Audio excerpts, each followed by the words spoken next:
Upatissa, you're not enjoying the play, are you? You seem completely indifferent and uninterested. Ask yourself the same question, Kalita.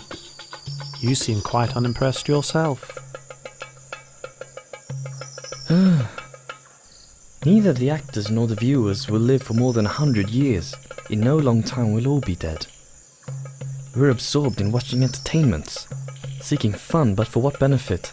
Surely it would be better to seek the path beyond all suffering. I've been thinking the same way as you. All right then. Let's seek out a teacher under whom we can live and practice. To which hermitage should we go? Which teacher should we seek out? These days, there's so many sects. But we should choose the school of Master Sanjaya. It's large and respected, with many followers, located right in the city of Rajagaha.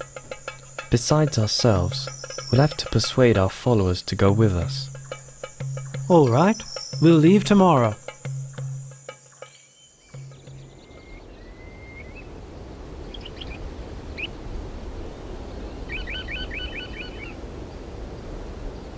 The two of us have trained under Master Sanjaya until he has nothing more to teach us. Quite so. And it's clear that his doctrine does not teach the way to deliverance that we are seeking.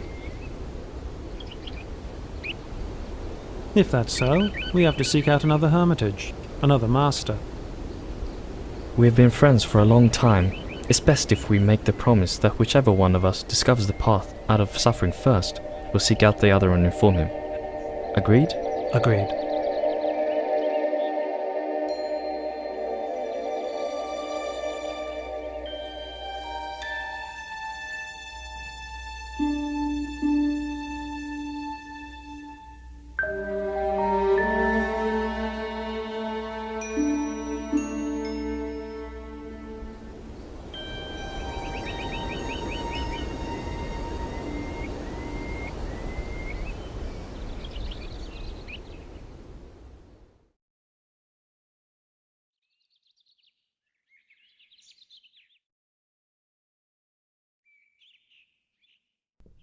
This renunciant walks with such inspiring mindfulness and composure.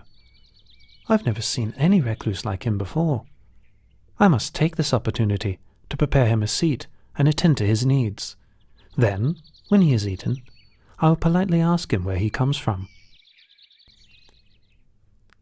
Venerable Sir, my name is Upatissa, but some people call me Sariputta after my mother's name, Sari. Please, may I be permitted to ask you, where did you ordain? Who's your teacher? Whose teachings or words do you follow? My name is Venerable Assaji. My master is the Lord Buddha, from the Sakyan clan. I'm his disciple and follow his teachings. And what exactly did your master teach you? I've just been ordained, and thus cannot give you all of the profound teachings, but I can give you a brief version. Whatever dharmas arise due to causes, the great teacher explains those causes and the ending of those dharmas.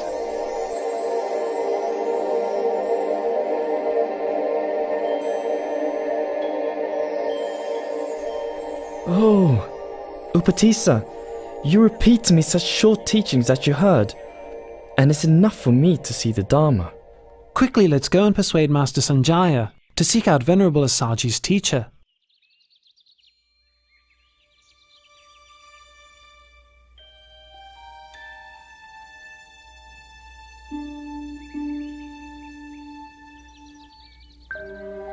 In this world, of which do you think there is more?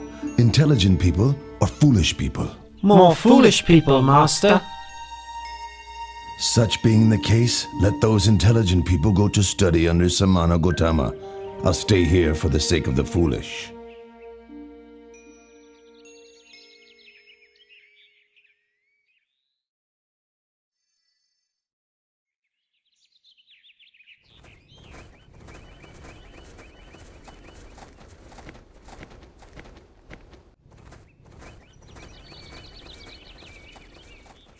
Bhikkhus, those two friends walking in here together are to be my pair of foremost disciples.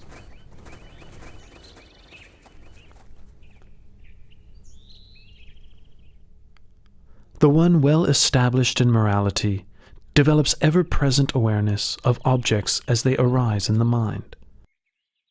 Seeing such objects arising and ceasing continually, he begins to grow weary of them. Becoming weary, he lets go of his grasping and clinging. Letting go of grasping and clinging, his heart is released.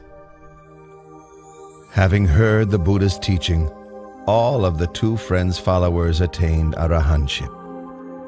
But Upatissa and Kolita themselves, with their great accumulation of spiritual qualities and wisdom, were disposed to a slower but more profound realization of the Dhamma, and therefore did not yet become fully enlightened.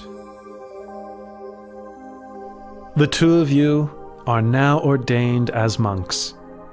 I give you the names which will be an honor to your mothers as follows: Venerable Sariputta and Venerable Moggallana.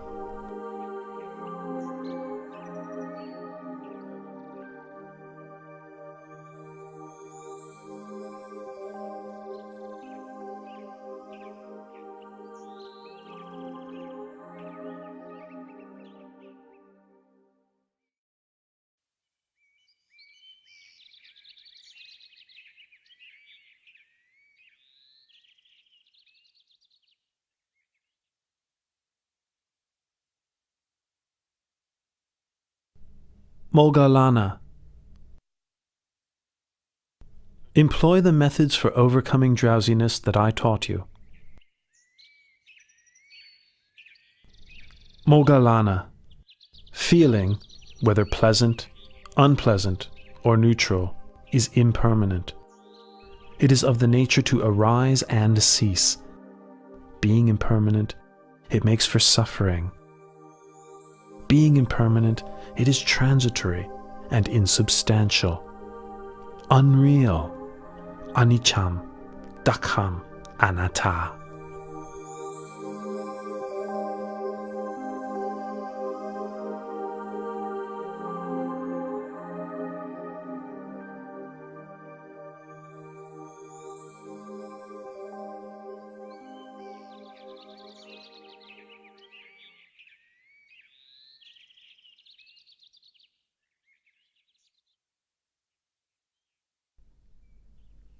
Venerable Buddha, sir, I take the view that all things are disagreeable to me. I do not delight in anything. That being the case, you should not delight in your view, should you? Dighanakha. Some people have the view that all things are disagreeable to them. Some have the view that all things are agreeable to them. And others have the view that some things are agreeable and some things disagreeable to them. Each of these views are based on grasping and clinging to the notion of a self. Remaining attached, one continues to grasp at feelings as they arise. Whoever should reflect on such feelings as impermanent phenomena, conditionally arising, existing, and passing away, will come to grow weary of conditioned phenomena. This weariness leads to the fading of lust. With the fading of lust comes freedom from attachment. When the heart is freed from attachment, one knows the heart has been freed.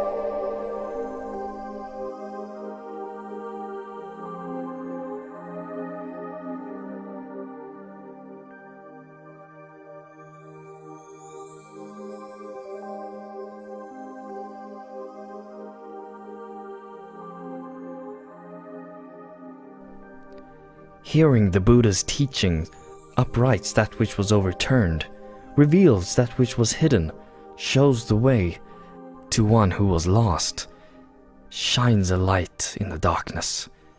I take the Buddha, Dhamma, and Sangha as refuge for the rest of my life.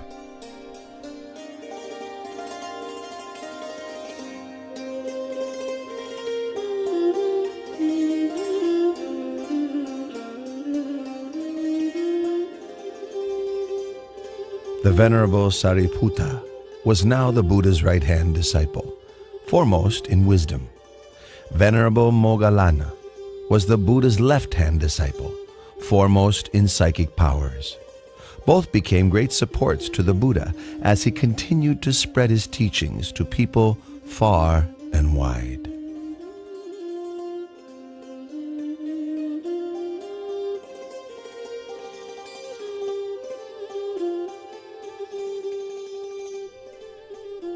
Oh, Venerable Assaji, today has brought such a wonder. Yes, indeed. Many of the Buddha's faithful disciples, hearing that the Lord Buddha was staying at Velvovana Monastery, traveled separately to meet him and pay their respects. This one great meeting was the occasion for 4 great marvels. Katuranga Sanipata means that 4 marvels occurred together on the same day. 1. On that day, 1,250 disciples of the Buddha came together without having made any prior arrangement. 2. Each of those disciples had been ordained by the Buddha himself. 3. Each of those disciples was attained to arahantship. 4. The meeting took place on the full moon of the 3rd lunar month, which is named Magha. Today is the day of the Katuranga Sanipata. I'll deliver the Ovadapatimokkha to the bhikkhus. To refrain from all evil, to do good to one's utmost, and to purify one's mind. This practice is the fundamental principle of Buddhism.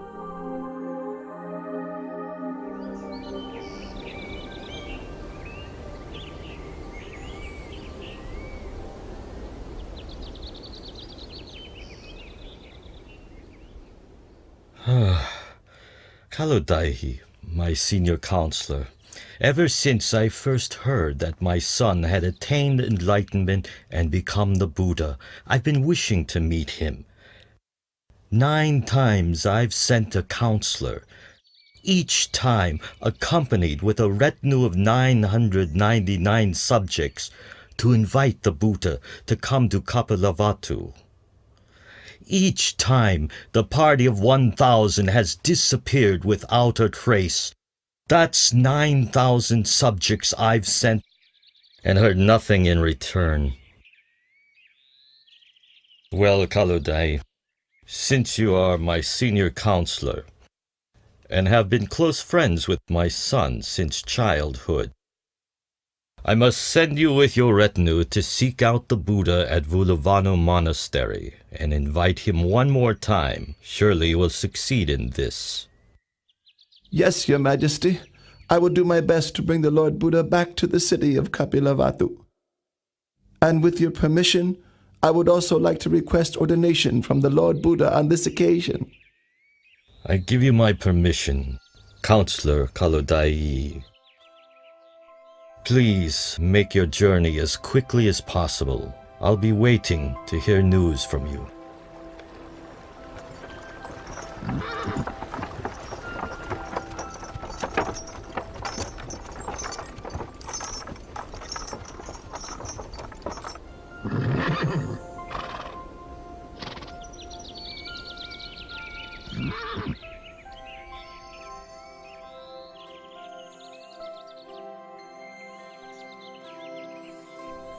Each of you should diligently train yourselves thus. I will not grasp at the internal sense fields of the eyes, ears, nose, tongue, body, and mind. I will not grasp at the external sense fields of form, sound, smell, taste, bodily contact, and mental objects. I will not grasp at contact between the internal and external sense fields. I will not grasp at feelings. I will not cling to the 5 aggregates of the body: feeling, perception, thoughts, and consciousness. I will not cling to this world or the next, when I cease clinging to all that I've seen, heard, known, felt, sought, and imagined, all feelings of attachment to these will also cease. Listen, all of you. A person's heart may be purified through consistently applied efforts in practice, through wisdom, through Dharma, and through morality, not by means of one's class, family, or property. Lord Buddha, summer begins tomorrow. All the farmers have harvested their crops. The path to the city of Kapilavatthu is open and suitable for travel. Your father has a strong wish to meet with you and your disciples. Please, out of compassion, travel to the city of Kapilavatthu and teach Dharma to your father. Please teach Dharma to your relatives there. I accept your invitation. Kalu Dai. Please inform the bhikkhus so that they can prepare themselves for travel. The road from Rajagaha to Kapilavatthu is 60 leagues. The Lord Buddha, along with 20,000 disciples, will travel 1 league per day. In 60 days, they will arrive at Kapilavatthu city.